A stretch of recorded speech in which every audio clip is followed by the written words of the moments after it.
السلام عليكم ورحمة الله تعالى وبركاته. كلنتي وعن وناكسن داودياش إذا نجعلها يوميل كستا جوجتان كسر دوادة برنامج كأنه هبدا يهل أبورك وتضبعت كان ذكرى إيمانية مقالة حرقيسة. برنامج كأن تضبعت كان وحنا وجو مرتاح عبد الكريم عثمان أبوان داير وكنا المقالة حرقيسة. سلمر كان كهلا حالتها هاد بكده حجر السومالي ده حدا السوق كم صلينا يا أمكو عبرية سوغان يو قبية ومركع ذيك سنة يو عبد الكريم سودو وندو هيرت ولا الخير والناس انتهي مقعي وعبد الكريم عثمان حسين مربد waxaan kujiriyay doonayna ka hadalno aad iyo aad baad ma hasantahay Cabdi Kariim ugu horeyntii bal waxaad intaan barnaamijkeena aan guda galin waxaad faahfaahin iyo xog dheer naga siisaa taariikh nololeedkaaga marka hore magaalada Hargeysa ku dhashay intaan ku leekaaday wiilina aan joogaa waxbarashada dugsiga hoose waxaan ku soo qaatay iskuul la yiraahdo Absalaan Xajaadan imka hadeerto aan dhigtay iskuulka Salaama dhalinyarada reer Hargeysa ma kamid ahay joogta Cabdi Kariim maxaa kugu kalifay inaad gabay alifto oo aad sameyso maasooyin arinta baliga horta walaal waxay ugu dhalisay marbada duruufaha jiray ee wadanka jira inta badan dadku ma hadlaan wixii jiray waxaan doonayaa inaan ka hadlo wixii jiro oo dadka in loo sheego wixii wanaagsan iyo wixii ay dariiqi saxda ah ay marayeen markastaba intii gabyada tarisa iyo intii maasooyin intii dadka dhiiri gelisa intaba waxa wanaagsan intii xagga min Allah ay dadka ay ku habaabiyaan oo ay hore ugu raadaan hore ugu socdo meesha wanaagsan loo sheego Cabdi Kariim hadaan ugu wada barnaamijkeena bal intaynu gabaygeena guda galin bal gabaygaagu wuxuu ku saabsan yahay iyo waxa uu ka hadlayo bal faahfaahin dheeraad ah naga sii wareyntii walaal gabaygu wuxuu ka hadlayaa inta badan dhulkeena Soomaalida waxa ka dhaca taadiyo ka dhaca in hablihii dib loo geysto dad la dhaawaciyay dad la kusayay in la dilayba badanaa Soomaalidana way ku badantay gabayguna markaa wuxuu ka hadlayaa in dhalinyaradii in yar ay ku canaanana aanbayno in hablihiina ay ku dhiiri gelinno gabaygu wuxuu ka bilaamayaa damiir xuma raga qaar doqonsana warxan darana dulisana oo naxariis darana jirkii la idinka abuuray ayad nabar u geysateen oo jarjarteen meeshaad ka soo go'deen aad ku korteen ayad duulaan iyo cadow ku tiin mee damiirkii maskaxdii halkay qabatay dhiigoodii miyaad fudaysateen in la daadiyo dilaal miyaad noqoteen banaysta dheecaankii walaashii damqasho walaalnimo niyadiina may gelin miyaa daaraha aakhiro xisaabta taala miyaad ilowdeen raxmaankii unkay dunidan xisaabtiisii way dambaysaa haddaba hablo waa iga tale maskaxdiin iyo maankiinu ha shaqeeyo yuu kuwaalin mid 7 isbarateen yay kula noqon 7 maalmood yuu kuu dhigin dabin aad ka soo kaban weydo ha ku sirmina cawaan damiirku xun yahay hooyo kugu soo dhabar adeegtay sharafteeda ilaali aabba kugu soo rafaaday tacabkiisa ha qasaarin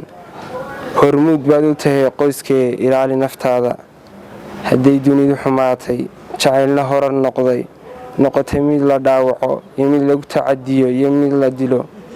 yuu ku qaadin leedha jacaylkii calafkana gurigiina ku sug gabaygaagu runtii saan arkayay waxaa ka muuqatay inta cadiga gabdhaha lagula kacad kaga hadlisay marka gabaygaagu dhawaan waxa ka dhacday magaalada Muqdisho inaan lagu qufsaday marka hablaha ba si gaar ah ugu suureynaysa gabaygaaga marka si loo eego Soomaha walaalaha horta wuxuu ka hadlayaa imka dhawaan wati loo geystay hablo ku nool Muqdisho waa in wadaweeyno in ka dharagsanin wixii loo geystay inantaas xamda la yiraahdo iyo dad badan oo Soomaalida way jiraan oo loo geystay taadi hablo fara badan way jiraan horta hablaheena Soomaaliyeeduna haddii inta gabayga ku dhaafno gabaygeenu ugu xiga bal si lamadaasna waxaan naga siisaa faahfaahin dheeraada iyo isna gabaygan wuxuu ka hadlayo kulli waxa tahay in daayiro intimaasooyin badan tiriye gabaygan kalena wuxuu ka hadlayaa inantii horta waxay ahayd dugsi ka baxday oo jaamacad gelaysay dee rajay lahayd in badan bay wax soo dhiganaysay mustaqbalkeedii bay dee intaas sano soo dhiganaysay dhowr iyo 10 sano ay iskuul hoose iyo iskuul sare ku jirtay dee maanta nabta way naga hoosaa waxaan dee ilaahay samriyeeman naga siiyo ilaahayna dee jannatul firdaws ilaahay geliyo gabayga labaadna wuxuu ka hadlayaa inantii dee aynu ka hadlaynay ayaa ku amaanayna yamaan xamdi rajay lahayd naawilaysa in badan xurmiyo sharaf bay lahayd xishood iyo akhlaaq bay lahayd qiimay ku lahayd bulsho isiyo karaamay ku lahayd guri meel bay tiigsanayso hami bay rumaynayso guul bay xaqiijinayso bulshay hogaamin rabto madaxyo dalbay islahayd kor u qaad hooyay quruxdeeda ahayd aabay qiimihiisa ahayd qoys bay hogaamiyo ahayd bulshay qaayaheyga ahayd maangaab baa sababsaday caqlilaa waa damcee hunguri ka galay meel xune qorshaystay inuu dilee hamiyadeedii dumiyey iftiinkii qoyskeedana baabiiyey ka dhigay mugdiye ka dheeraatay dadkii dhalay dhulkiina ka fogaatay dadku way dhimanayaan haddase dusheeday dhaawac u geysteen hoos bay jirtaa iilkay jiiftaa howlaha adduun uma warhaysee hog baa lagu rido ka haajirtay ifkee ducaan kugu soo boobayaa walaal samir iyo dulqaad baan badinaynaa duni daayin maahee allah yarxamuka raxmatan waasica waa hagaag maanta dhalinyaro badan baa ku daawanaysa marka dhalinyarada badan kulli gabaygaagan iyo baraarujintaadan way maqlayaan marka dhalinyarada maxaad kula dardaarmi lahayd siiba ragga aad gabaygaagan ku sheegtay inay hablaha tacdiye badan u geysanayaan marka wax fariina ma u diraysaa dhalinyarada taladan u diray waxa weeye in hablaha tacadi laga daayo in hablaha meel xun dee haddii aad doonayso si xalaal ah ula sheekaysato si wanaagsan ula sheekaysato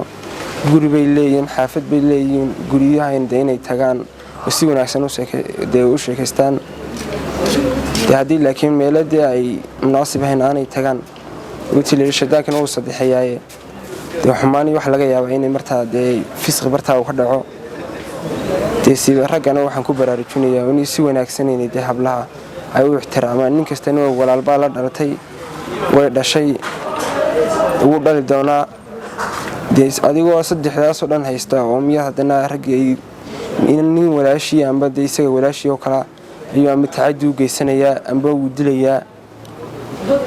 waxaa laga yaabaa dee inuu kaba ka soo agtooso maalin kasta walaashii tii dharka u meedhaysay tii dee cuntada u karinaysay u godlaysay haddana uu iyadii ku jeesto marna waa uu dilo mar uu kubsado lagu tacadiyo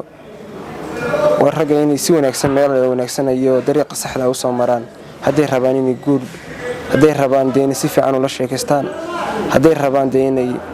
meel wanaagsan iyo ay geeyaan dee meel qurux badan maaha in rag lagu yeedho oo dee ninkii inantii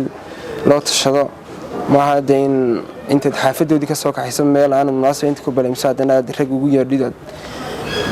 waxaad ka fikirtaa aadba waxaad eegtaa walaasha oo rag ay meel ay ku balamiyeen oo haddana ay dileen ninkastaaba dee walaalbaa la dhalatay walaashii inuu siduu u ixtiraamo guriga joogta u ixtiraamo oo u ilaaliyo oo u xafido oo inankii la hadla dee uu dilayo oo inan yar aanu jeclayn aanu soo seego inan yar aanay dilin inan yar aanu dee waxna aanu ku dhufano maalinta ku dhuftana isagu uu dee dilayo amba wax laga yaabaa dee inuu hablihiisii tanba u dilayo u ilaalinayo waanu sidee qofkan ula sheekaysanayo waanu sidii walaashiiyo kalaa u ilaaliyaa